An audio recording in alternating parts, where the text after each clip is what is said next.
Shalom saudara-saudara yang dikasihi Tuhan, bertemu kembali dalam ibadah sore Covenant City Church. Senang sekali kami dapat menjumpai Anda kembali melalui platform online kami. Dan sampai kita menunggu ibadah secara tatap muka, mari bersama-sama kita tetap datang ke hadirat Tuhan melalui ibadah yang Tuhan telah sediakan melalui gereja lokalnya. Dan mari bersama-sama kita membuka hati kita, mengarahkan hati kita kembali kepada firman Tuhan, kepada Sang Juru Selamat kita yang hidup, Tuhan Yesus Kristus. Dan mari bersama-sama kita undang agar kita semua dapat berpartisipasi secara aktif di dalam ibadah ini melalui liturgi kita. Dengan kita membaca bersama-sama panggilan ibadah kita pun juga bersama-sama dapat bernyanyi, memuji Tuhan bersama-sama, berdoa sambil kita juga nanti mendengarkan firman Tuhan di dalam ibadah ini. Kami berdoa, saya berdoa, setiap kita dapat benar-benar kembali diarahkan dan disegarkan di dalam firman Tuhan semata melalui ibadah kita pada hari ini. Mari kita memulai ibadah kita dengan doa dan setelah itu kita akan membaca bersama-sama ayat panggilan ibadah kita hari ini. Kita berdoa. Bapa Tuhan kami yang maha besar, Tuhan yang mengasihi dan juga Tuhan yang benar, kami datang, kami memuji kebenaran-Mu, kami memuji kebesaran-Mu Tuhan. Kau Allah yang layak kami puji, Kau Allah yang layak kami sembah. Tuhan kami bersyukur, kiranya Engkau telah memberikan kepada kami Tuhan satu hari perhentian, di mana kami dapat kembali memandang, kami dapat kembali memfokuskan kehidupan kami Tuhan kepada firman-Mu, kepada janji-Mu, dan kepada pribadi-Mu yang hidup. Dan Bapa, kiranya melalui ibadah kami pada hari ini, kembali Tuhan kami diarahkan, diingatkan dan juga disegarkan di dalam kebenaran firman Tuhan. Biar Tuhan kami kembali mengingat bahwa kehidupan kami adalah kehidupan yang didasarkan di dalam iman kami dan bukan penglihatan kami. Kehidupan kami adalah kehidupan di dalam janji Tuhan untuk memenuhi dunia ini di dalam kemuliaan-Mu saja Bapa. Bersama dengan kami Tuhan dalam ibadah ini, dan kami mau serahkan rangkaian ibadah kami pada hari ini dalam tangan Tuhan, di dalam nama Tuhan Yesus Kristus kami berdoa dan mengucap syukur. Amin. Mari bersama-sama kita membaca ayat panggilan ibadah dari Ibrani pasal yang ke-11 ayat 8 sampai 10. Karena iman Abraham taat ketika ia dipanggil untuk berangkat ke negeri yang akan diterimanya menjadi milik pusakanya, lalu ia berangkat dengan tidak mengetahui tempat yang ia tujui. Karena iman, ia diam di tanah yang dijanjikan itu seolah-olah di suatu tanah asing, dan di situ ia tinggal di kemah dengan Ishak dan Yakub, yang turut menjadi ahli waris janji yang satu itu.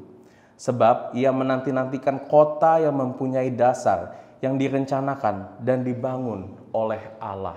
Demikianlah firman Tuhan. Sungguh besar anugerah dalam Yesus, kasih surga yang tak tertandingi, sukacita kebenaran yang bebaskan, kasih sempurna damai yang kekal. Harapanku hanyalah pada Yesus, hidupku berpaut padanya. Oh betapa indah dan mulia bagianku, karena Dia Kristus dalamku.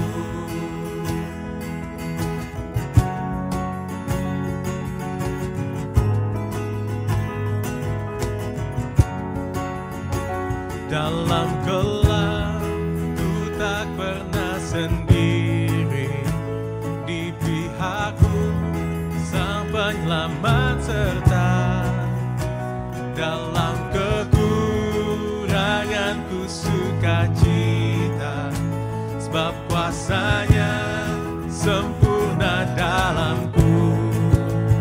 Ku tak takut karena Dia gembalaku, dalam lembah-Nya yang pimpinku. Oh maut dan sengsara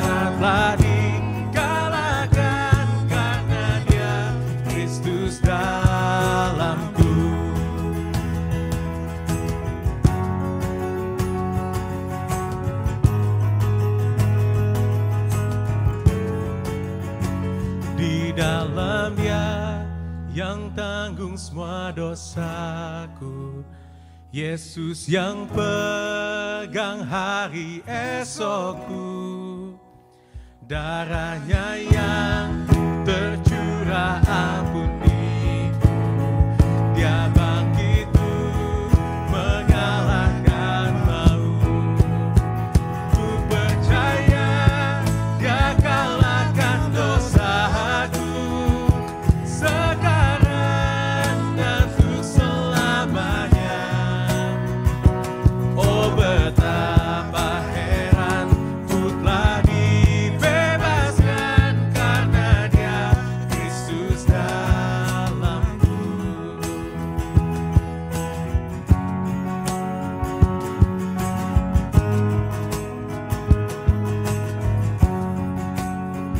Setiap nafasku ku mau serta Yesus, janjinya yang membuatku teguh.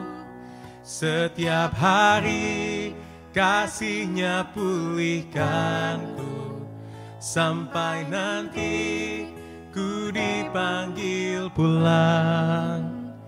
Harapanku hanyalah pada Yesus, kemuliaan hanya padanya.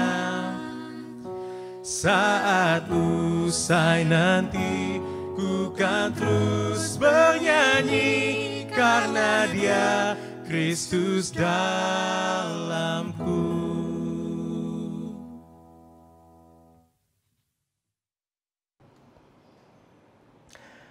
Saudara, pernah nggak kita berpikir kalau misalnya Tuhan itu kelihatan, kita pasti nggak perlu susah-susah kayak sekarang untuk mengerti akan Tuhan, mengenal akan Tuhan.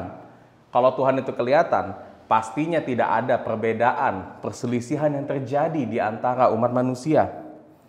Kita seringkali ingin mengerti tentang Tuhan melalui nalar kita, melalui apa yang kita bisa lihat, apa yang kita bisa catch up, apa yang kita bisa rasakan melalui panca indera kita.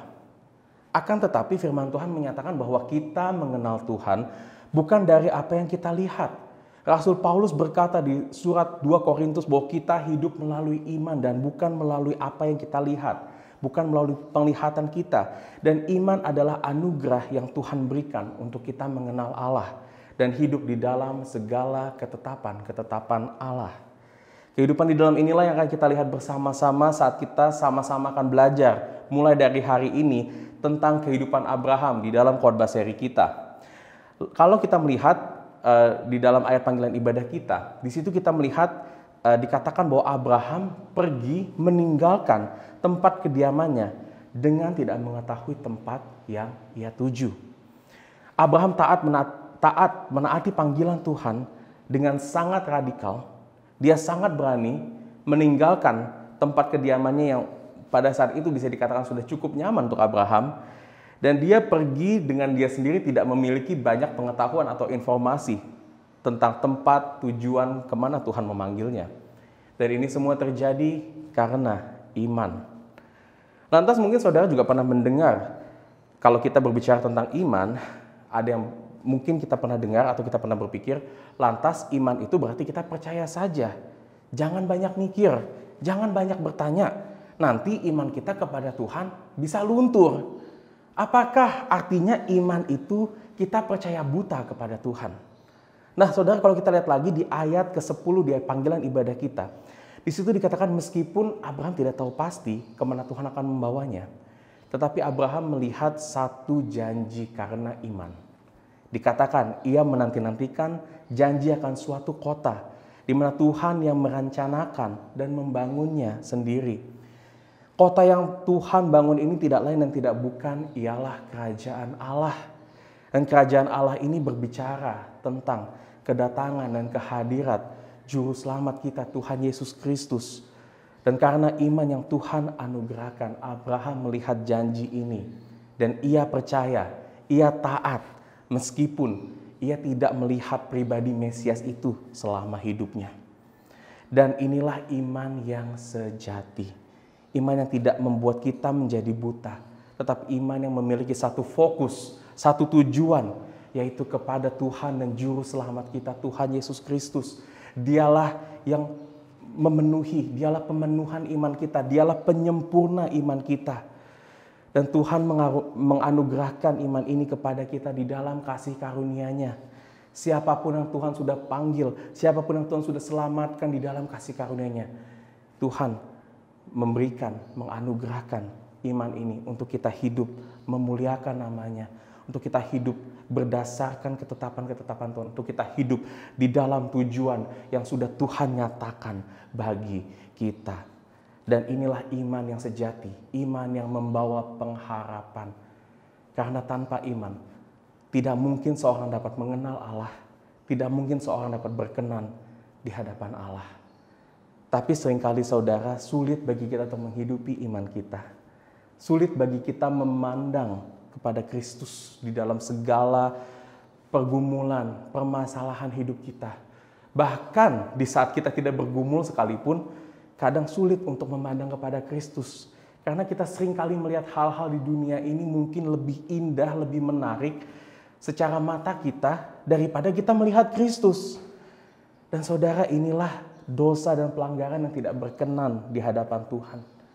Dan saat ini, mari saudara kita kembali datang di dalam iman.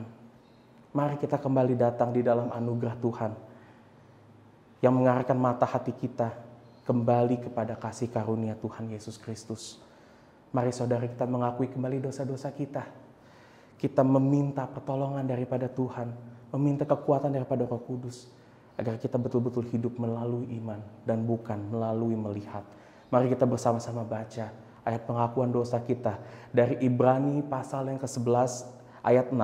Satu ayat saja, dan setelah itu kita akan masuk ke dalam doa teduh pengakuan dosa kita. Inilah dia ayat pengakuan dosa dari Ibrani 11 pasal yang ke-6. Tetapi tanpa iman tidak mungkin orang berkenan kepada Allah. Sebab barang siapa berpaling kepada Allah, ia harus percaya bahwa Allah ada. Dan bahwa Allah memberi upah kepada orang yang sungguh-sungguh mencari Dia. Mari kita masuk ke dalam doa pengakuan dosa kita, sungguh-sungguh berfokus mencari Allah melalui iman kita.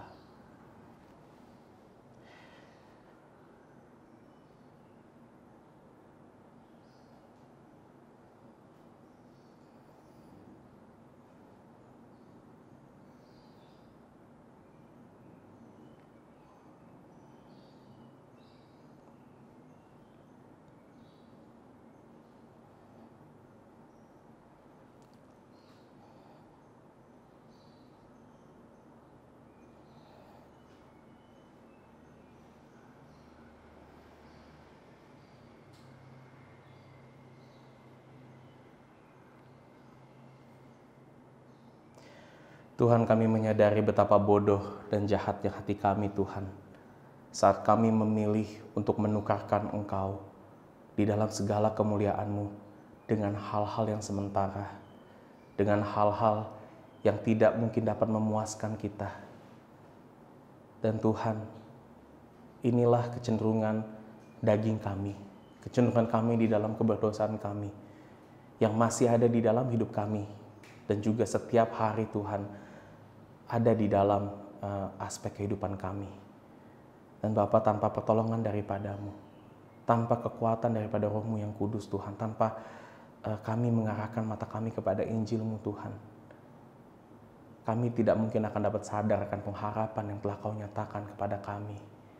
Dan Tuhan, kami berdoa kiranya Engkau sendiri Tuhan yang memberikan kami suatu sukacita, suatu keinginan, dan suatu kekuatan Tuhan untuk kami terus menghidupi iman kami ya Tuhan. Menghidupinya meskipun kami membayar harga, meskipun akan terasa tidak nyaman Tuhan dalam kehidupan kami. Tapi itu semua Tuhan tidak berarti dibandingkan dengan kekayaan kemuliaan-Mu yang telah Kau nyatakan di dalam Injil-Mu Tuhan, yang kami hidupi setiap hari. Nyatakan itu kepada kami setiap saat ya Bapa.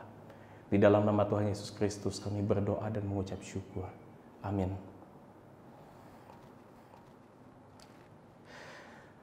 Saudara, hidup di dalam iman adalah anugerah dan juga perjuangan. Kehidupan Abraham menggambarkan perjuangan iman ini bagi kita semuanya. Dan kita juga nantinya akan melihat di dalam seri kehidupan Abraham ini, kalau dia pun juga akan berkali-kali jatuh, berkali-kali gagal, dan berkali-kali tidak mampu untuk hidup berkenan di hadapan Allah. Namun, tetap kehidupan di dalam iman adalah suatu anugerah. Anugerah yang membawa kita kepada pengharapan. Karena fokus iman itu bukan terletak kepada kekuatan kita sendiri. Fokus iman itu terletak kepada Kristus dan kuasanya. Ia yang telah memulai kehidupan kita di dalam iman. Dan Kristus jugalah yang akan menjaga kita sampai pada akhirnya. Dan kebenaran ini sudah dialami, sudah disaksikan oleh banyak sekali tokoh-tokoh di dalam firman Tuhan. Kita bisa melihat Abraham, Musa, Daud, para nabi. Mereka semua telah melewati perjuangan ini dan berhasil mengakhiri hidup mereka dengan iman. Dan ini terjadi hanya oleh karena anugerah Tuhan semata. Karena bukan melalui hasil usaha kita berhasil. Bukan karena kepandaian kita dapat menggapai Tuhan. Tetapi Kristus yang bekerja di dalam kita melalui Roh-Nya yang kudus. Ia yang telah menebus dosa-dosa kita dan menyempurnakan kita agar iman kita tetap utuh dan penuh sampai pada akhirnya. Dan dengarkan saudara berita anugerah yang diambil dari Ibrani pasal 12 ayat 1 sampai ke 2. Dan biar berita anugerah ini dapat menjadikan satu peringatan kepada kita, satu kekuatan sekali lagi bahwa Kristuslah yang menjadi dasar dan Ia turut bekerja di dalam setiap hidup kita melalui iman. Mari kita, inilah berita anugerah Ibrani 12 ayat 1 sampai 2.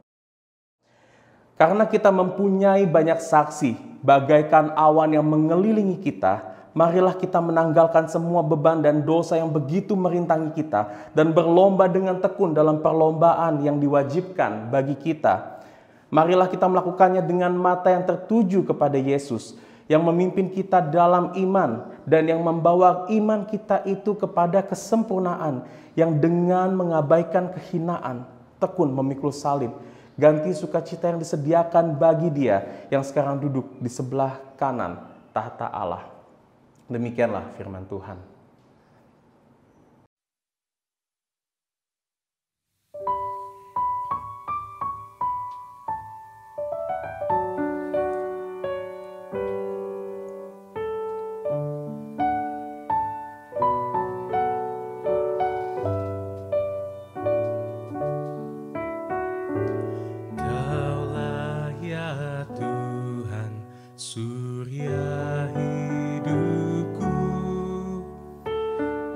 Asal kau ada, yang lain tak perlu. Siang dan malam engkau ku kenang.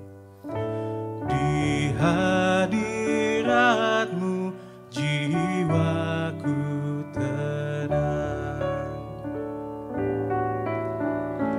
Kaulah hikmatku, firman hidupku, kau beserta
raja di sorga, Engkau bagiku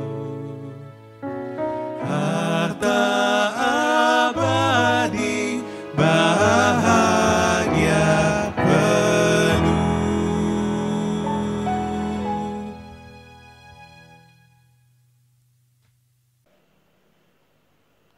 Pernyataan iman diambil dari Katekismus Heidelberg, pertanyaan nomor 21 dan 22. Saya akan membaca pertanyaan dan saya mengajak saudara-saudara sekalian untuk membaca jawabannya bersama-sama dengan saya. Pertanyaan 21. Apakah iman yang sejati itu? Iman yang sejati bukan hanya suatu pengetahuan yang pasti, yang dengannya aku memegang segala sesuatu yang telah Allah nyatakan kepada kita di dalam firman-Nya sebagai kebenaran. Tetapi juga satu keyakinan yang teguh yang Roh Kudus kerjakan di dalam hatiku melalui Injil, bahwa bukan hanya bagi orang lain, tetapi juga bagiku, pengampunan dosa, kebenaran yang kekal, dan keselamatan telah dikaruniakan secara cuma-cuma oleh Allah, semata-mata oleh anugerah, hanya karena jasa Kristus. Pertanyaan 22. Jika demikian, apakah yang perlu seorang Kristen percayai? Semua yang dijanjikan kepada kita di dalam Injil, yang diajarkan kepada kita dalam bentuk ringkas oleh pasal-pasal iman Kristen kita yang am dan tanpa keraguan. Saudara-saudara, kini tiba saatnya bagi kita untuk memberikan persembahan sebagai bagian dari ibadah kita hari ini. Saudara, memberikan persembahan adalah sukacita dan di waktu yang sama adalah tugas bagi semua member dari Covenant City Church. Dan saudara-saudara sekalian, kita memberikan persembahan ini sebagai ucapan syukur kita atas apa yang telah Tuhan berikan kepada kita. Dan marilah kita memberi dengan bersukacita. Dan saudara, mari kita juga memberi dengan sebuah kesetiaan, dengan satu kesetiaan akan apa yang sudah Tuhan nyatakan dalam kehidupan kita di musim kehidupan kita saat ini. Saudara dapat memberikan persembahan ini melalui barcode yang tertera di layar kaca saudara. Dan bagi saudara-saudara yang bukan member dari Covenant City Church, kami juga mengundang saudara sekalian untuk berpartisipasi memberikan persembahan di gereja lokal Anda masing-masing. Juga turut serta dalam setiap pekerjaan Tuhan di gereja lokal Anda masing-masing. Mari kita bersama-sama masuk ke dalam doa syafaat kita. Tuhan, kami bersyukur untuk setiap penyertaan dan pemeliharaan Tuhan dalam kehidupan kami. Kami bersyukur Tuhan untuk setiap kebenaran yang Kau nyatakan melalui gerejamu, melalui komunitas yang telah Kau sediakan bagi kami Tuhan. Kami sungguh-sungguh melihat Tuhan, Engkau tidak meninggalkan kami. Kami melihat Tuhan, Engkau tetap Tuhan mendisiplinkan kami Tuhan. Engkau tetap Tuhan membenarkan kami, membentuk kehidupan kami Tuhan. Meskipun terasa sulit Tuhan, terutama di saat-saat yang sulit seperti saat ini Bapa. Kami juga saat ini mau berdoa Tuhan, mau kembali mengangkat setiap permohonan, permintaan kami kepadamu Tuhan. Bapa, kami berdoa Tuhan untuk situasi kami terutama Bapa yang ada di Indonesia. Tuhan, kami berdoa untuk pemulihan dari COVID-19, untuk setiap pemulihan dari berbagai sektor, sektor kesehatan, sektor ekonomi, dan juga pemulihan dalam aktivitas-aktivitas kami, Bapa. Dan Tuhan, biar di masa kami menunggu ini, di masa kami terus Tuhan menantikan Tuhan, pemulihan yang baik terjadi Tuhan. Ajar kami Tuhan untuk terus berharap hanya kepadamu. Ajar kami Tuhan untuk terus memandang kepada kesetiaan-Mu dan kepada janji-Mu Tuhan yang tidak pernah meninggalkan kami Tuhan.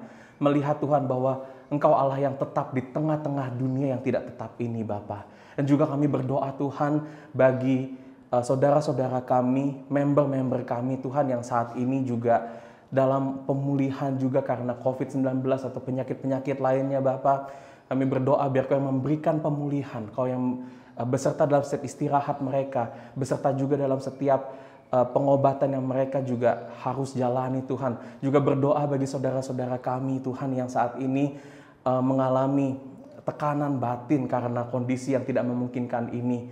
Berdoa bagi saudara-saudara kami yang merasa kesepian, yang merasa berat Tuhan menjalani kehidupannya di dalam keluarga. Tuhan, kami berdoa biar Engkau sendiri Tuhan yang menghibur setiap kami Tuhan. Kau sendiri Tuhan yang terus bekerja melayani kami Tuhan, karena Engkaulah satu-satunya Tuhan yang mengerti Tuhan setiap pergumulan kehidupan kami Tuhan. Dan Tuhan biarkan ajar kami juga untuk membawa perasaan kami, membawa hati kami, pergumulan kami ini kepada Engkau Tuhan, di dalam setiap doa-doa dan di dalam komunitas kami Bapa. Juga Bapa berdoa bagi saudara-saudara kami yang saat ini pun juga mencari pekerjaan. Tuhan, ini adalah masa yang sulit di mana banyak saudara-saudara kami yang tidak dapat memperoleh pekerjaan yang layak, yang mungkin juga pekerjaannya menjadi lebih sulit, penghasilannya terpotong Tuhan.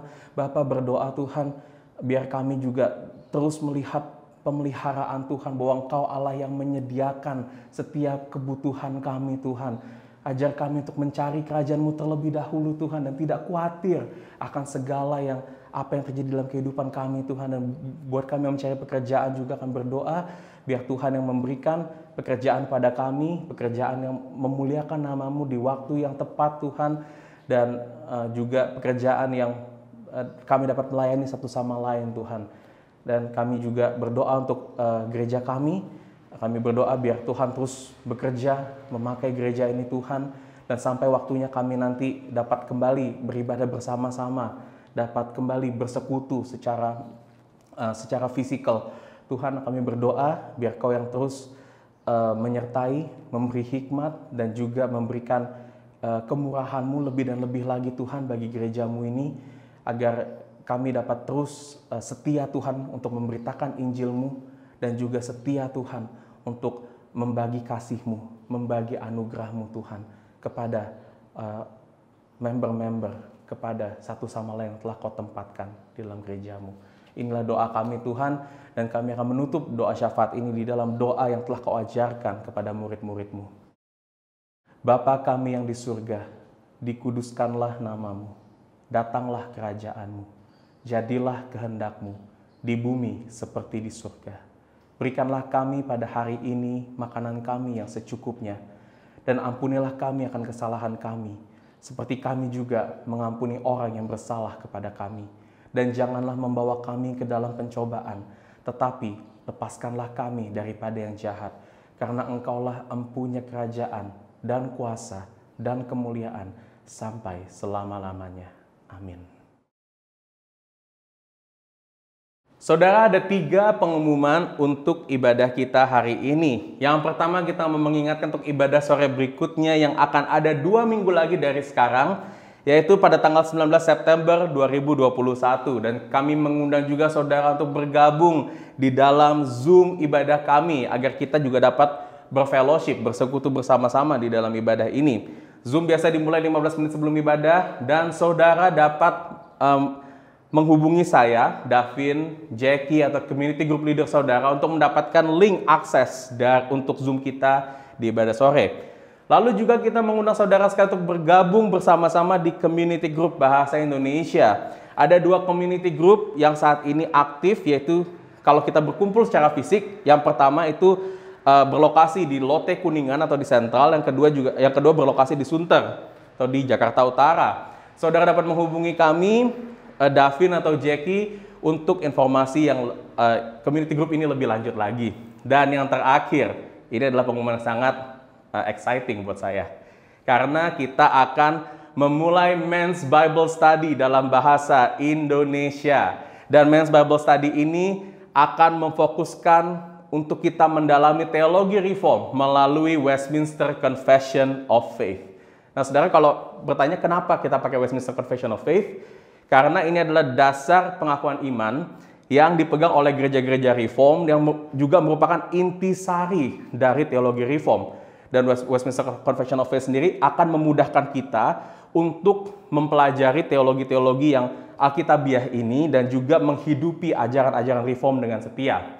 Dan saudara, akan ada 7 kali pertemuan, dimulai di minggu ketiga bulan September ini, Dan studi akan diadakan setiap 2 minggu sekali dari bulan September sampai Desember. Hubungi Kariza untuk pendaftaran lebih lanjut dan tempat sangat terbatas. Jadi saudara, kalau saudara ingin tahu lebih lanjut lagi, jangan ragu, jangan tunda-tunda, hubungi Kariza sekarang juga. Oke, itu saja pengumuman hari ini. Mari kita berdoa sejenak untuk masuk ke dalam firman Tuhan. Tuhan, berbicaralah kepada setiap kami melalui firman Tuhan. Bukalah hati kami Tuhan untuk menerima firman-Mu, dan biar firman-Mu hari ini mengubahkan setiap hati kami, membentuk kami Tuhan untuk menjadi serupa dan segambar dengan anak-Mu Tuhan Yesus Kristus. Berdoa bagi Sam yang akan memberitakan firman-Mu, Tuhan, biar firman-Mu disampaikan dengan jelas dan juga di dalam kekuatan Injil yang Kau nyatakan di dalam nama anak-Mu Tuhan Yesus Kristus kepada kami semuanya. Terima kasih Bapa, di dalam nama Tuhan Yesus kami berdoa dan mengucap syukur. Amin. Khotbah hari ini diambil dari kitab Kejadian, pasal 11 ayat 27 sampai pasal 12 ayat 3. Inilah keturunan Terah. Terah memperanakan Abram, Nahor, dan Haran memperanakan Lot. Ketika Terah, ayahnya, masih hidup, matilah Haran di negeri kelahirannya di Ur Kasdim. Abram dan Nahor kedua-duanya kawin. Nama istri Abram ialah Sarai, dan nama istri Nahor ialah Milka. Anak Haran, ayah Milka dan Yiska. Sarai itu mandul, tidak mempunyai anak. Lalu Terah membawa Abram, anaknya, serta cucunya Lot, yaitu anak Haran dan Sarai, menantunya, istri Abram, anaknya. Ia berangkat bersama-sama dengan mereka dari Ur Kasdim untuk pergi ke tanah Kanaan. Lalu sampailah mereka ke Haran dan menetap di sana. Umur Terah ada 205 tahun, lalu ia mati di Haran. Berfirmanlah Tuhan kepada Abram, "Pergilah dari negerimu dan dari sanak saudaramu dan dari rumah bapamu ini ke negeri yang akan kutunjukkan kepadamu. Aku akan membuat engkau menjadi bangsa yang besar dan memberkati engkau serta membuat namamu masyhur. Dan engkau akan menjadi berkat.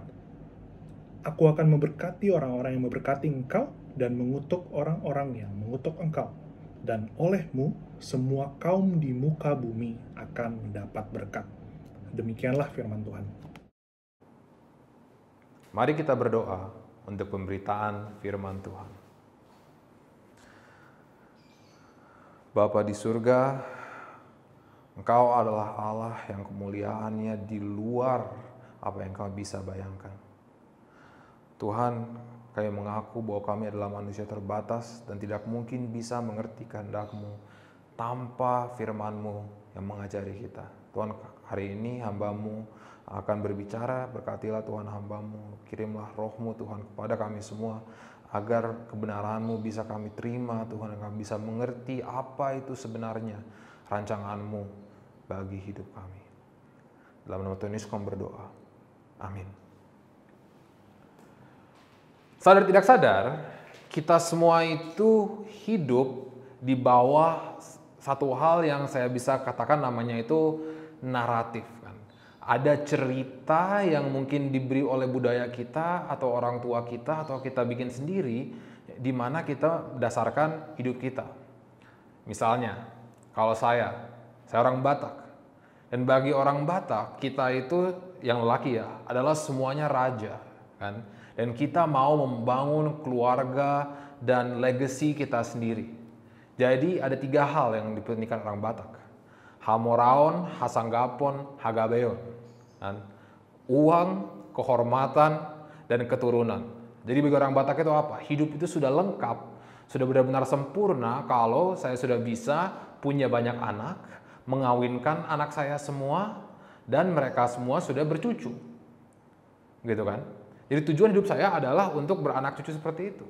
Atau mungkin kalau kita seperti orang Amerika, dari orang Amerika ada di naratif bahwa mereka itu di negeri yang dimana semuanya itu bebas, dan kalau mereka bisa bekerja keras, mereka bisa mencapai apapun yang mereka mau. Jadi naratif budaya mereka adalah agar mereka dari kecil untuk belajar, masuk kuliah, cari kerja, dan bisa tinggal di tempat yang lumayan enak, di mana mereka bisa bebas untuk melakukan apapun yang mereka mau dan mengekspresikan diri. Nah, firman Tuhan saudara juga memberikan kita satu naratif tentang umat Tuhan itu bagaimana. Dan mungkin saudara sudah sering dengar bahwa orang Kristen ini seharusnya mempunyai hubungan pribadi dengan Allah. Dan pengertian hubungan kita dengan Allah ini akan yang akhirnya mengarahkan postur kita terhadap Allah bagaimana dan ekspektasi kita itu apa seharusnya sebagai pengikutnya. Tapi sayangnya seringkali kurang lengkap kita pemahamannya tentang hubungan kita dengan Allah, naratif kita dengan Allah yang paling mendasar itu sebenarnya apa. Nah, dan ini, kesalahpahaman ini dan ketidaklengkapan ini bisa membuat kita kalau nggak salah tingkah, kecewa. Misalnya seringkali kita mendengar bahwa Tuhan adalah Bapa kami yang di surga.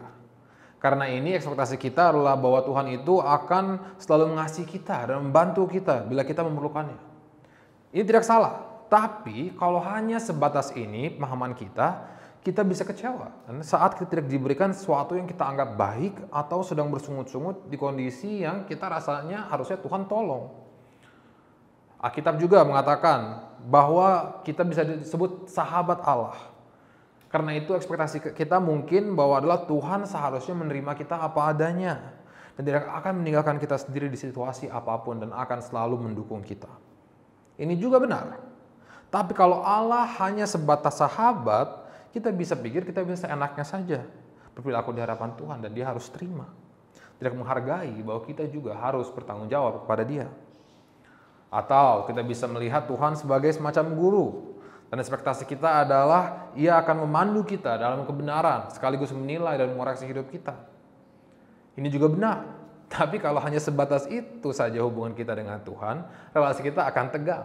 Merasa bahwa kita harus perform depan dia, harus terampil dan cemas karena kita selalu merasa dievaluasi. Dan ini saudara tidak lengkap soalnya sebenarnya ada hubungan pribadi antara manusia dan Allah yang lebih mendasar dan mencakup semua ini dengan cara lebih fundamental. Dan jelas sekali kalau kita amati pasal-pasal pertama Alkitab, bahwa ini adalah relasi formal pertama yang ditetapkan Tuhan setelah ia menciptakan manusia. Tapi sayangnya seringkali relasi ini adalah relasi yang paling jarang dijelaskan dan ditekankan dalam gereja. Dan relasi ini adalah relasi manusia sebagai mitra atau partner Allah. Ini karena bila kita mengamati bagian awal Alkitab, kita bisa melihat bahwa apa yang Allah lakukan adalah menetapkan satu covenant antara Allah dan manusia. Di bahasa Indonesia, kata covenant itu diterjemahkan sebagai perjanjian. Tapi perjanjian ini bukan hanya perjanjian seperti kita berjanji untuk selalu menghormati orang tua misalnya. Tapi covenant yang ditetapkan antara Tuhan dan manusia itu merupakan satu hubungan formal, saudara. Antara dua pihak yang menyetujui serangkaian janji sehingga dua belah pihak itu bisa bekerja sama, berdampingan untuk mencapai satu tujuan. Nah, contoh yang paling konkret, yang dekat itu mungkin di perjanjian dalam pernikahan, di mana sang suami dan sang istri berjanji untuk saling mengasihi dan saling setia untuk tujuan membangun satu keluarga sebagai mitra, sebagai partner. Dan kegagalan untuk memenuhi perjanjian ini mempunyai konsekuensi dua-duanya relasional dan hukum, formal dan umum karena kesatuannya. Jadi covenant macam apa yang ada di antara Tuhan dan manusia?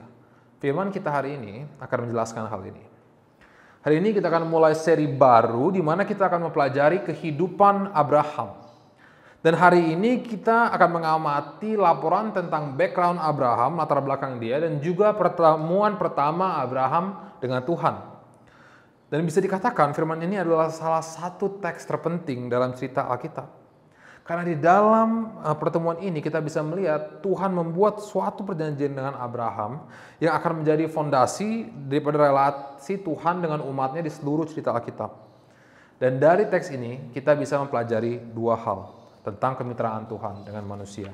Hanya 2 poin hari ini. Pilihan mitra Allah yang berdasarkan kasih karunia dan pemenuhan perjanjian Allah yang pasti.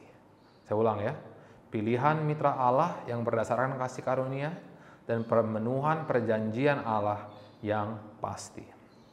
Mari kita buka Alkitab kita Kejadian pasal 11 ayat 27 sampai 12:3 agar kita bisa mengamati firman ini dengan teliti bersama. Yuk.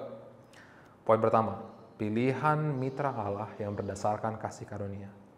Kalau kita mau benar-benar menghargai teks yang kita pelajari hari ini, kita harus mengerti konteks dari posisi firman ini dalam naratif Alkitab secara keseluruhan.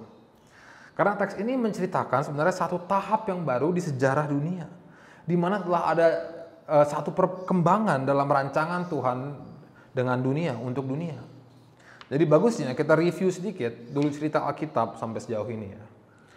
Jadi kalau ingat, cerita yang pertama di Alkitab, Allah menciptakan dunia dengan segala isinya, langit, bumi, bulan, bintang, binatang, segala hal diciptakan Allah, dan ia mengatakan bahwa ciptaannya itu baik. Dan hal terakhir yang ia ciptakan, yang ia katakan adalah sangat baik, adalah gambar dan rupanya sendiri, yaitu manusia, yang diciptakan dengan secara khusus dan dengan kemampuan dan otoritas yang lebih dibanding ciptaannya yang lain. Ini semua dilakukan Tuhan agar ia bisa berdiam dengan ciptaannya, dan agar kita sebagai ciptaannya bisa menikmati apa yang ia telah ciptakan. Tuhan melakukan ini dengan menempatkan manusia di satu tempat yang ia siapkan, Taman Eden, di mana mereka ditugaskan untuk menikmati ciptaan Tuhan dengan bermitra bersamanya dalam pemeliharaan dan pengelolaan taman tersebut. Supaya kemuliaan Tuhan yang mereka nikmati di taman tersebut bisa menyebar ke seluruh ciptaannya. Dan sama mungkin dengan bagaimana kalau misalnya seorang ayah membangun satu usaha atau bisnis dengan anaknya yang ia mau serahkan kepada anaknya, agar mereka bisa mengelolanya bersama dan agar mereka bisa menikmati hasilnya.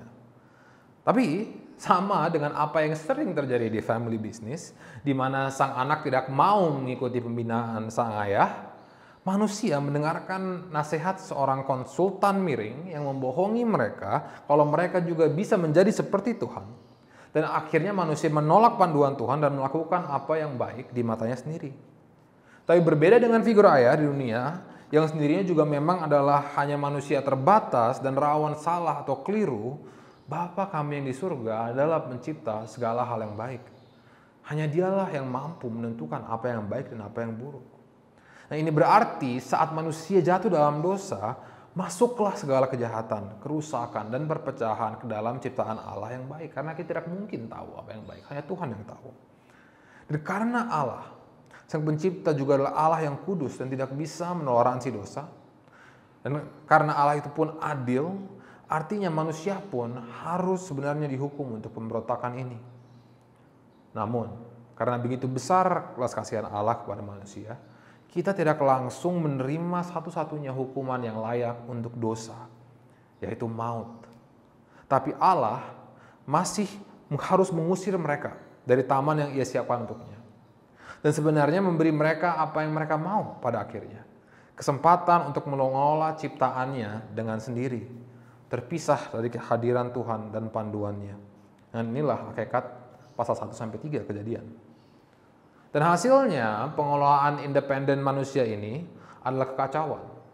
Pemberontakan ini menjadi mendarah daging bagi manusia, dan kita melihat keturunan dari manusia pertama itu makin parah. Keturunan pertama saja membunuh adiknya, dan anak-anak cucunya saling membunuh. Bahkan kita lihat di pasal 4 bahwa ada anak cucunya yang membual tentang kekerasannya.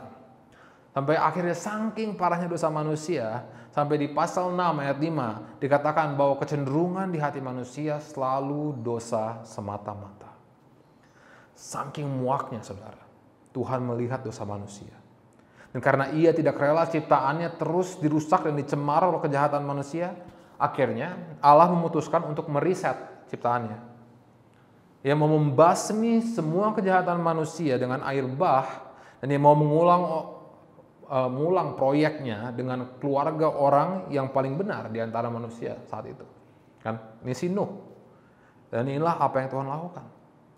Tapi kita langsung lihat bahwa setelah Tuhan menyelamatkan Nuh di bahtera itu, setelah banjir luar biasa itu surut dan Tuhan berjanji tidak akan lagi membasmi manusia sedemikian rupa lagi, apa yang kita lihat? Nuh, orang yang paling benar ini, malah mabok-mabokan.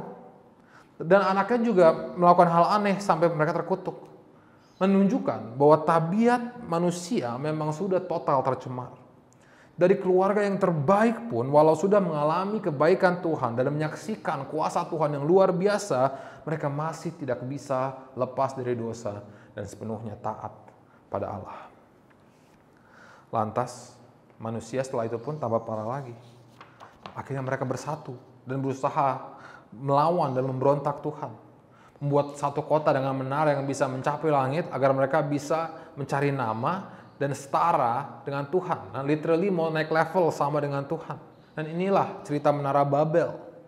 Dan Tuhan melihat kejahatan manusia ini dan ia tidak mau membolehkannya. Tapi Tuhan udah keburu janji bahwa ia nggak bakal membasmi manusia lagi. Jadi apa solusinya? Tuhan mengacaukan bahasa mereka dan menserakan mereka di seluruh bumi agar mereka tidak bisa bersatu dan memberontak bersama lagi. Disinilah kita masuk teks kita. Dari mana naratif Alkitab berubah fokus dari membahas nasib satu dunia dengan menyorot ke cerita satu keluarga. Di konteks di mana dunia sekali lagi penuh dengan dosa dan manusia terpecah belah dan terserahkan, dan di mana rencana Tuhan untuk bermitra dengan manusia sekarang kelihatannya sudah gagal dan mustahil. Di sini firman Tuhan mengenalkan kita kepada keluarga Terah dan khususnya kepada anaknya Abram. Sosok yang kita lihat akan dipilih Tuhan untuk menjadi mitranya. Dan apabila kita membaca ayat 27-31, ada banyak detail di sini yang relevan untuk ceritanya nanti. Tapi saya hanya mau menyorot dua hal tentang Abraham di sini yang mencolok bagi pembaca-pembaca asli kitab Kejadian ini. Yang pertama adalah bahwa negeri kelahiran kampungnya Abraham ini disebut oleh Alkitab adalah Ur Kasdim. Ur itu adalah nama kotanya. Ini adalah kota besar di zaman kuno yang beneran pernah ada dan runtuhannya kita bisa ditemukan sekarang di bagian selatan Irak. Dan itu adalah daerah kekuasaan Kekaisaran Babel. Yang ingat di cerita Alkitab kita baru saja melihat memberontak dan melawan Allah. Dan Kasdim itu bukan bagian dari nama kota itu, tapi adalah nama dari suku asli di situ. Dan kalau kita baca cerita Alkitab sampai akhir Perjanjian Lama, orang Kasdim ini itu jadi musuh besar Israel yang ikut menghancurkan Yerusalem. Jadi yang jelas Alkitab ingin gambarkan adalah bahwa latar belakang bibit Abraham itu bukan bibit unggul. Dia bukan dari keluarga yang baik, dia bukan dari latar belakang yang benar. Bahkan dalam tradisi Yahudi dipercaya bahwa Terah, ayahnya Abraham itu sendirinya bisnisnya adalah pengrajin berhala. Kerja dia itu membuat berhala yang buat orang sembah. Yang orang tidak mengenal Allah akhirnya anggap Tuhan. Ditambah lagi saudara, kita bisa lihat bahwa istri Abram, Sarai di situ dikhususkan disebut bahwa ia mandul, tidak bisa punya anak. Zaman sekarang hal ini saja itu adalah jadi sumber kesedihan besar dan pergumulan bagi seorang wanita bila terjadi pada mereka. Lebih lagi zaman budaya itu yang memang mereka menilai martabat manusia bahkan satu keluarga dari kemampuan mereka membuat keturunan. Jadi keluarga Abram ini bukan keluarga dihormati, tapi dikasihani, dan dianggap remeh di zaman itu. Tetapi melalui keluarga Abram inilah yang berasal dari orang-orang berdosa dan tidak dipandang tinggi oleh budaya, itu Tuhan berniat untuk melanjutkan rencananya untuk memberkati semua kaum di bumi. Tuhan memilih untuk memberkati dan menjadikan mitra seseorang yang menurut evaluasi dunia ia tidak layak. Dan jangan salah juga, keluarga Abraham ini Tuhan tidak pilih karena dia adalah orang yang benar-benar alim. Kan kalau kita akan belajar nanti dalam seri ini bagaimana mereka pun juga banyak ngaconya. Dari menghamili budaknya, mau menjual istrinya, bohongi raja, macam-macam deh. Tapi walaupun Abraham mungkin bukan dari latar belakang yang bisa dianggap layak dan kadang-kadang sering mengecewakan, pilihan Tuhan tidak berubah, saudara. Dan inilah yang kita harus ambil dari latar belakang Abraham. Bahwa pilihan Tuhan untuk memberkati kita dan memakai kita menjadi jalur di mana ia akan memberkati dunianya, itu bukanlah berdasarkan kemampuan kita, keterampilan kita, kehebatan kita, atau ketaatan kita. Atau apapun yang di dalam diri kita yang mungkin kita anggap bisa menaikkan derajat kita di mata dunia. Tapi pilihannya Tuhan 100% berdasarkan kehendaknya sendiri, sesuai dengan kasih karunia-Nya. Dan ini bukanlah hal yang mudah untuk kita hayati. Karena memang dunia tidak beroperasi berdasarkan kasih karunia, tapi meritokrasi. Kalau kita mau diupai sesuatu, diberi kepercayaan atau diangkat dari posisi kita sekarang, di bidang apapun, pasti pada akhirnya kemampuan dan prestasi kita lah yang membuat kita layak mendapatkan itu. Mau melamar sekolah, kerja, menikah pun pasti ditanya dulu prestasi kita dulu seperti apa dan penghasilan kita bagaimana sekarang. Dan ini pun kita bisa bawa ke pengertian kita kepada Tuhan dan bagaimana Ia memilih kita. Hidup dengan merasakan bahwa basis Tuhan memberi kita kepercayaan, berkat dan kasih itu akhirnya adalah performa kita. Baik dalam etika kita, kesetiaan agama, kontribusi dalam komunitas, apapun itu. Dan kalau kita berpikir seperti ini, kalau performa kita lah yang buat kita dikasihi Tuhan, akhirnya kita akan selalu merasa tidak layak dan akan lelah rasanya menjalin hubungan dengan Tuhan. Karena kalau kita baca Alkitab dengan serius, jelas tertulis di sana ekspektasi dan standar Tuhan itu apa? Begitu tinggi. Dan saking tingginya tidak ada yang mungkin mampu mencapainya. Jadi kalau kita akan bersungut-sungut terus seperti ini, tidak akan nyaman dan bisa beristirahat kita dalam Tuhan. Dan salah satu hal, saudara ya, yang paling sering saya dengar dalam pelayanan menjadi alasan orang tidak mau mengikuti Alkitab adalah bahwa mereka belum merasa siap. Mereka belum merasa cukup benar dan hidupnya untuk dikasihi Tuhan. Mereka belum merasa yakin bisa melepas dosa yang mengikat mereka. Tapi saudara, cerita satu Alkitab itu adalah bagaimana Tuhan berkali-kali memanggil orang yang tidak layak dan tidak siap untuk melayaninya. Selain Tuhan Yesus, semua tokoh yang dipakai di kelas agama dan di sekolah minggu kita sebagai teladan itu sebenarnya pendosa dan kadang-kadang parah dosanya. Yakub adalah penipu, Musa adalah pembunuh, Daud adalah pembunuh dan penzina, Yunus pengecut dan rasis. Saudara, cerita Alkitab menunjukkan bahwa Tuhan tidak memanggil siapa yang siap, tapi Ia mempersiapkan siapa yang Ia panggil dengan kasih karunia-Nya. Jadi seterbatas apapun saudara, sebagaimanapun dosa saudara, Tuhan juga mau bermitra dengan saudara. Tuhan tidak mencari keterampilan saudara, Tuhan tidak memerlukan uang atau prestasi saudara, tapi hanya niat saudara untuk bekerja sama dengan Dia untuk memenuhi rancangannya. Apakah saudara bersedia? Kalau memang bersedia, seperti apa kemitraan kita dengan Tuhan? Inilah poin kedua. Pemenuhan perjanjian Tuhan yang pasti. Mari kita mulai lihat perjanjian covenant yang Tuhan buat dengan Abraham di pasal 12 ayat 1. Dan yang kita harus pertama hargai di sini adalah bagian kita, bagian Abraham dalam persetujuan ini. Di mana Tuhan mengatakan, pergilah dari negerimu dan dari sanak saudaramu dan dari rumah bapamu ke negeri yang akan kutunjukkan kepadamu. Kita lihat di sini jelas ya, bahwa pada dasarnya apa yang Tuhan minta dari Abraham adalah ketaatan, obedience, dan kepercayaan, trust. Tuhan meminta Abraham untuk memisahkan dirinya dari keluarganya, negerinya, sukunya, dan pergi kemanapun Tuhan hendak memimpinnya. Ia harus meninggalkan segala hal duniawi dari mana ia bisa mendapatkan identitas dia, keamanan dia, bahkan makna dari hidupnya, untuk pergi mengikuti Tuhan. Dan jaminan satu yang ia punya adalah janji yang diberikan Tuhan baginya. Dan juga saudara, ini adalah persyaratan bagi kita dan harga yang kita harus bayar untuk mengikuti Tuhan. Memang, walaupun Tuhan memberi janjinya kita dengan cuma-cuma, tapi bila kita ingin benar-benar melihat kebenaran janji dalam hidup kita, kita harus rela 100% percaya kepadanya. Dan ini berarti bahwa apapun di hidup kita yang bisa mungkin menghambat kita mengikuti Yesus atau membelokkan jalan kita, harus kita rela lepaskan. Tuhan Yesus bahkan mengatakannya dengan lebih keras saat Ia katakan di Lukas 14 ayat 26-27. Dan jikalau seorang datang kepadaku dan ia tidak membenci bapa, ibunya, istrinya, dan anak-anaknya, saudara-saudaranya laki atau perempuan, bahkan nyawanya sendiri, ia tidak dapat menjadi muridku. Barang siapa tidak memikul salibnya dan mengikut aku, ia tidak akan dapat menjadi muridku. Kata benci kita harus mengerti, saudara. Di sini bukan berarti semacam sikap permusuhan atau perasaan sangat tidak suka. Tapi bagi orang Ibrani, membenci itu berarti memilih atau menghargai sesuatu di atas hal yang lain. Jadi yang Tuhan Yesus ajarkan di sini adalah bahwa untuk mengikuti Tuhan, kesetiaan kepadanya harus jadi prioritas utama kita. Di atas keluarga, di atas saudara, bahkan di atas kehidupan kita sendiri. Memang harga ketaatan itu sangat mahal dan sangat berat untuk kita lakukan.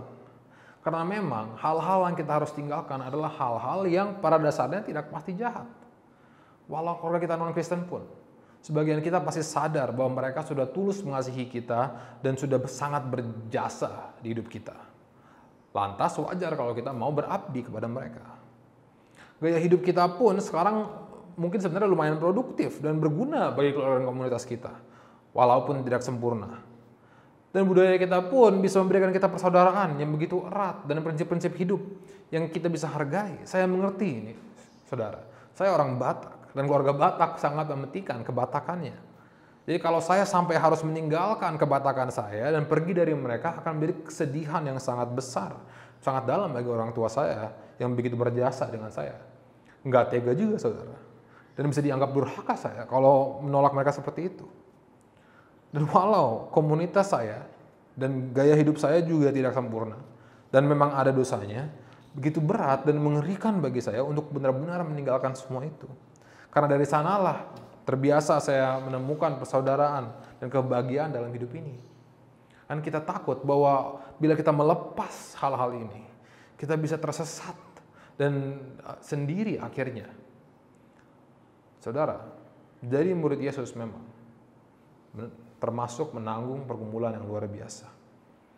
Dan memang ada beberapa situasi di mana pergumulannya lebih hebat. Tapi kita semua pasti bergumul. Karena sungguh hidup menjadi murid itu artinya hidup sama seperti guru kita, memikul salib.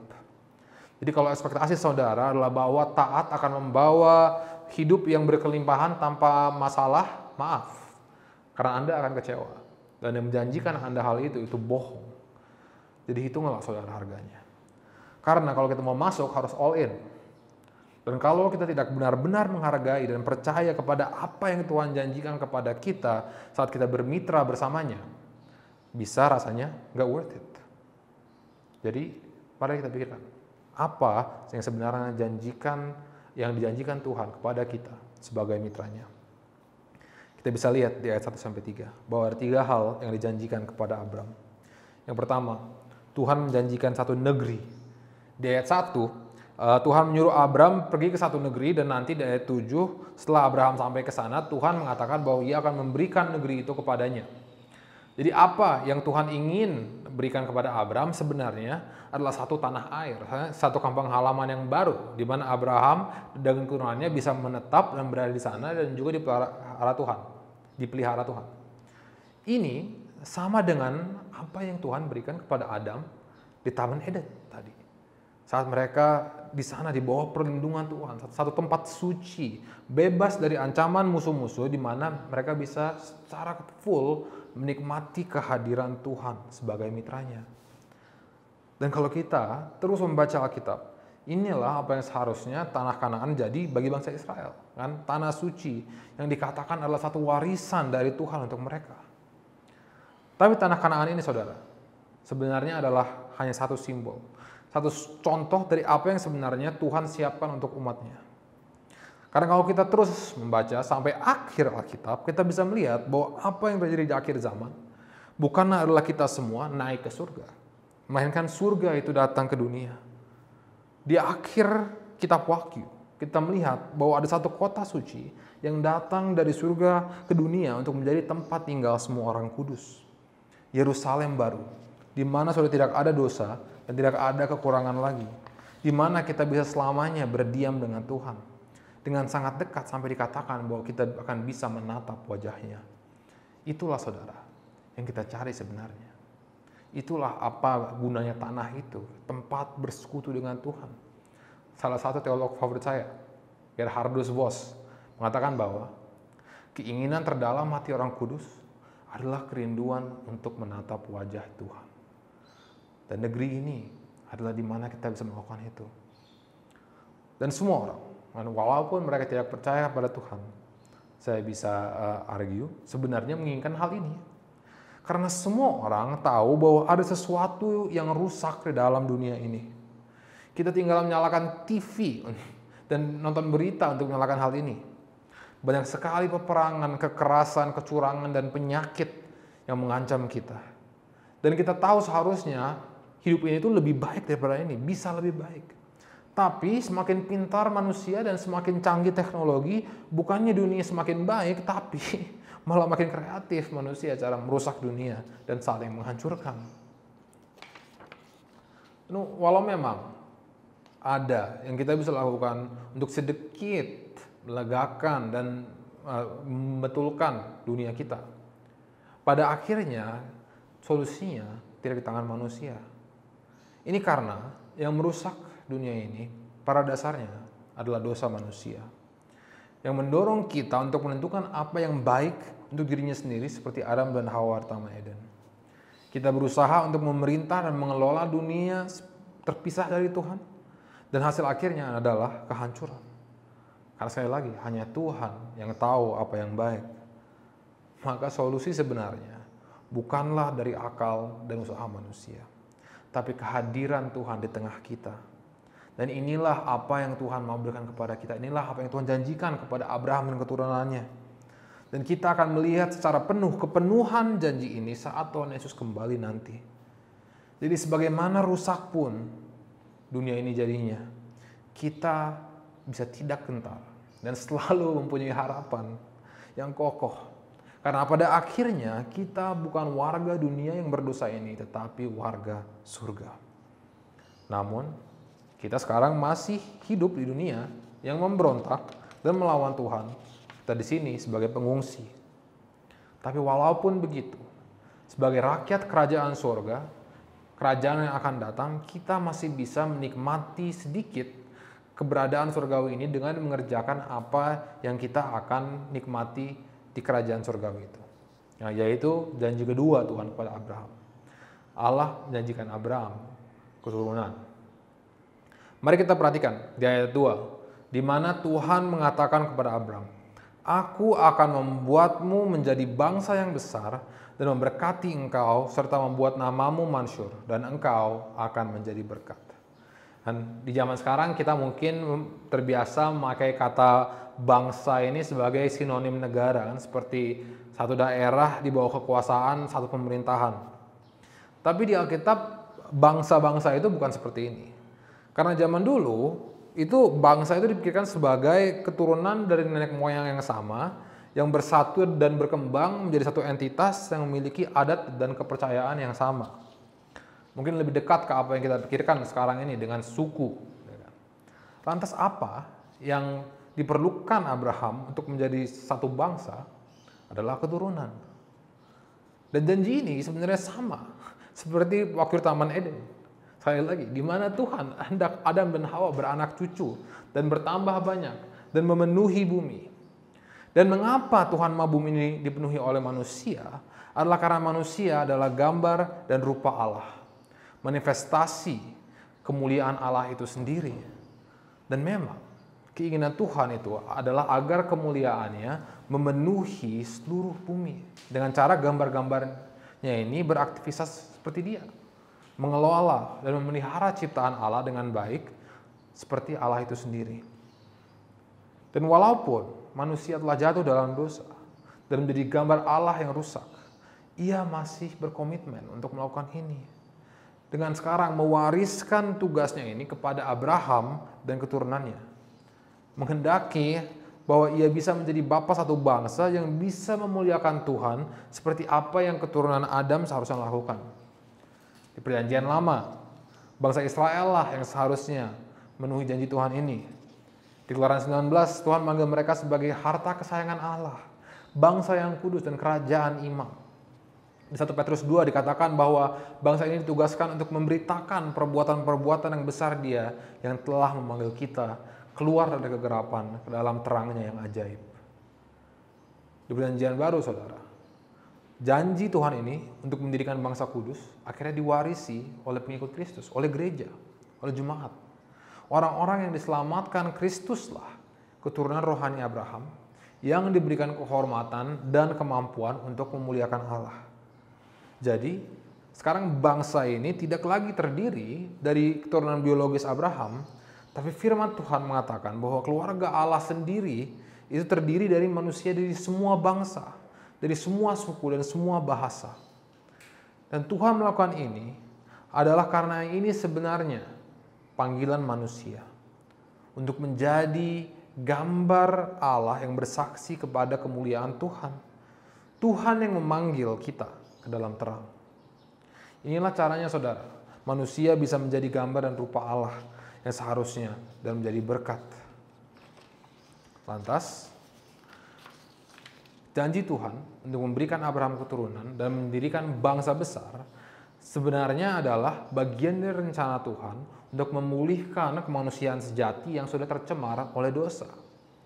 Karena hanya dalam kemanusiaan yang pulih ini, kita bisa bersama-sama menikmati damai dan kebaikan Tuhan yang dulu dimiliki manusia di Taman Eden. Tanpa pemulihan ini, kita akan selalu menghancurkan dan merusak ciptaan baik Tuhan. Dan walau pemulihan ini hanya akan sempurna nanti saat Tuhan Yesus kembali, sekarang pun kita bisa menikmati damai di Taman Eden itu.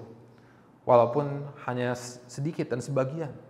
Bila kita hidup taat dengan Tuhan dan memberkati ciptaannya seperti yang seharusnya dilakukan gambar dan rupa Tuhan, kita bisa menikmati damai itu. Lalu, bagaimana caranya kita menjadi berkat? Dan inilah janji ketiga yang diberikan Abraham. Ia berjanji bahwa bangsa ini akan menjadi sumber berkat. Perhatikan ayat 3, di mana dikatakan, olehmu semua kaum di bumi akan mendapatkan berkat. Di perjanjian lama, keturunan jasmani Abraham, bangsa Israel, adalah yang seharusnya menjadi mitra Tuhan memberkati dunia. Mereka seharusnya menjadi bangsa yang berbeda dan terpisah dari bangsa-bangsa sekitar mereka. Menjadi teladan dan menunjukkan kebaikan Tuhan dan keadilan Tuhan di antara mereka dan memberkati bangsa-bangsa di sekitar mereka. Tapi mereka akhirnya gagal. Karena mereka bukannya mengikuti Tuhan dan hidup sesuai bagaimana Ia mengajarkan mereka, mereka malah jadi bangsa-bangsa lain. Gak ada bedanya dengan orang yang tidak kenal dengan Tuhan. Dan walaupun Tuhan sudah menyelamatkan mereka dan memberkati mereka dengan luar biasa, mereka masih memberontak dan tidak taat. Dan saudara, kita pun tidak jauh berbeda dengan bangsa Israel ini.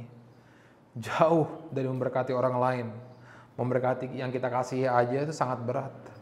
Dan kita tidak bisa lakukan secara konsisten. Bahkan memberkati diri kita sendiri aja sering tidak bisa. Kita masih terus-terusan jatuh kepada kebiasaan dan pola pikir yang sedikit demi sedikit akan menghancurkan kita. Karena sebenarnya soalnya kita semua adalah mitra yang gagal. Dan Tuhan sebenarnya sudah tahu kita akan gagal. Kalau kita lihat di pasal 8, di mana waktu Tuhan berjanji untuk tidak akan lagi membasmi manusia, Ia sudah mengatakan bahwa Ia tahu yang ditimbulkan hati manusia itu jahat dari masa kecilnya. Tapi Tuhan masih bersikeras, masih ngotot memberkati ciptaannya. Dan inilah Injil.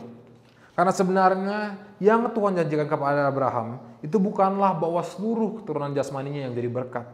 Tapi bahwa akan ada satu keturunannya yang menjadi berkat untuk semua kaum di bumi. Dan para rasul jelas mengatakan bahwa keturunan ini adalah Tuhan Yesus yang kita sembah hari ini. Ia secara jasmani memang keturunan Abraham, tapi lain dari bangsa Israel yang masih memberontak melawan Tuhan dan melenceng dari panggilannya. Tuhan Yesus adalah satu-satunya manusia yang bisa benar-benar memenuhi kehendak Tuhan. Hanya Dialah yang sanggup taat dan percaya pada Bapa di surga, bahkan taat sampai mati di kayu salib sesuai dengan kehendak Allah.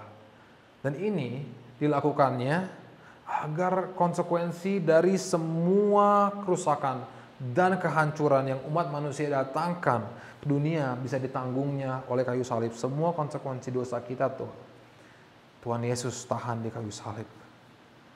Lalu Tuhan bisa melakukan ini agar ia bisa mengalahkan kuasa dosa yang membelenggu kita, meremukkan kepala sang ular yang membelokkan kita dari tujuan kita. Lalu Tuhan Yesus juga bangkit dari antara orang mati untuk menunjukkan kemenangannya ini atas dosa. Dan ia juga mengirim Roh Kudusnya dari surga untuk mengerjakan pemulihan kita ini dan mengembalikan manusia kita yang terhilang karena dosa. Lantas, karena Yesus adalah yang dikirim Tuhan untuk menggenapi janjinya, lewatnya pula lah semua kaum di bumi akhirnya bisa diberkati dan menjadi berkat. Seperti tertulis di ayat 3, Aku akan memberkati orang-orang yang memberkati engkau dan mengutuk orang-orang yang mengutuk engkau. Dan Tuhan menunjukkan bahwa hubungan pribadi kita dengan Tuhan pada akhirnya bergantung dengan relasi kita dengan keturunan Abraham, Tuhan Yesus yang dikirim untuk menjadi berkat ini. Bila kita memberkati dalam arti menerima dan menyetujui berkat yang Tuhan Yesus beri, kita akan menerima berkat yang dijanjikan kepada Abraham, menjadi mitranya, mendapatkan keselamatan dari dosa yang menghambat kita dan memenuhi panggilan kita sebagai manusia. Tapi kalau kita mengutuk, artinya menolak dan membenci Yesus, kerusakan dan kehancuran maut yang adalah kutuk dosa, masih kita harus tanggung sendiri. Makanya jangan khawatir saudara, meninggalkan hal-hal duniawi, bahkan keluarga, saudara, dan kenyamanan hidup kita sendiri untuk menjawab panggilan Yesus. Akan mubazir juga soalnya akhirnya kalau relasi kita dengan Tuhan itu masih kutuk dan bukan berkat. Tapi sebenarnya adalah hal yang terbaik bagi diri kita sendiri dan orang-orang yang mungkin kita harus tinggalkan adalah agar mereka juga bisa diberkati dengan apa yang Tuhan telah janjikan. Karena di dalam Kristus kita diberi harapan dari kerajaan Allah yang kekal dan yang akan datang. Kita juga akan berubah dan mengalami pemulihan dari dosa, sehingga kita bisa menjadi bangsa yang benar-benar bersaksi kepada kemuliaan Allah. Artinya, kita bisa benar-benar menjadi berkat untuk semua orang dengan menunjukkan dan memberitakan berkat keselamatan dari Kristus yang kita sudah terima pada mereka. Mengundang mereka untuk diberkati juga di dalam Kristus. Worth it kan? Kita meninggalkan semua itu. Jadi inilah saudara, pada dasarnya apa naratif hubungan manusia dengan Tuhan. Diciptakan sebagai mitra dalam tujuannya untuk memberkati dunia, tapi kita gagal. Walau kita sebenarnya tidak layak dan seharusnya sudah di-PHK dari mitra dari dulu, Tuhan Yesus sudah menanggung kegagalan kita, kerugian yang kita bikin, agar kita bisa terus atau berlanjut dalam kemitraan ini dan menikmati kebersamaan dengan Tuhan yang seharusnya. Jadi jangan khawatir saudara tentang latar belakangmu atau kondisimu sekarang. Jangan pusing tentang dosa-dosa yang membebanimu sekarang. Karena Tuhan Yesus, engkau saudara bisa layak menjadi mitra Tuhan. Dan Ia akan memperlengkapimu dengan rohnya agar engkau sanggup menjawab panggilannya. Dan bila saudara mau, akuilah dengan mulutmu bahwa Yesus adalah Tuhan, dan percayalah dengan hatimu bahwa Ia telah dibangkitkan daripada antara orang mati, dan saudara akan selamat. Memang berat, tapi bila kita tinggalkan semua hal yang mengikat kita kepada dosa, dan rela mengikuti Yesus, dan percaya kepada Dia kemanapun Ia pimpin, kita juga akan bebas dari kutuk dosa, dan diberikan harapan, kehidupan, dan keselamatan yang jauh lebih berharga dari apapun yang kita harus tinggalkan. Apakah saudara mau? Mari kita berdoa. Ya Tuhan, siapakah kami Tuhan, bahwa Engkau terus mau bekerja dengan kami. Kalau kami terus memberontak dan terus gagal, walau Tuhan kami terus merusak duniamu, Engkau masih mengasihi kami dan berkomitmen untuk memberkati kami. Ya Tuhan, biarlah kami bisa menghargai hal itu Tuhan. Kirimlah Roh Kudus-Mu untuk buat kami terus sadar akan apa sebenarnya hubungan kami dengan Engkau. Ya Tuhan, bagi orang-orang yang belum bermitra bersama-Mu dan belum berani percaya kepadamu dan meninggalkan hal-hal yang membelenggu mereka dalam dosa. Tuhan, tunjukkanlah keindahan-Mu dan apa yang sebenarnya janji-Mu tawarkan. Ya Tuhan, biarlah Tuhan mereka bisa melihat kehidupannya seperti seharusnya, sebagai berkat dari Engkau, tapi sebenarnya untuk Engkau. Biarlah Tuhan, kami selalu mengingat ini dalam hidup kami. Dalam nama Tuhan Yesus kami berdoa. Amin. Terimalah pemberkatan kita untuk hari ini. Tuhan memberkati engkau dan melindungi engkau. Tuhan menyinari engkau dengan wajah-Nya dan memberi engkau kasih karunia. Tuhan menghadapkan wajah-Nya kepadamu dan memberi engkau damai sejahtera. Amin.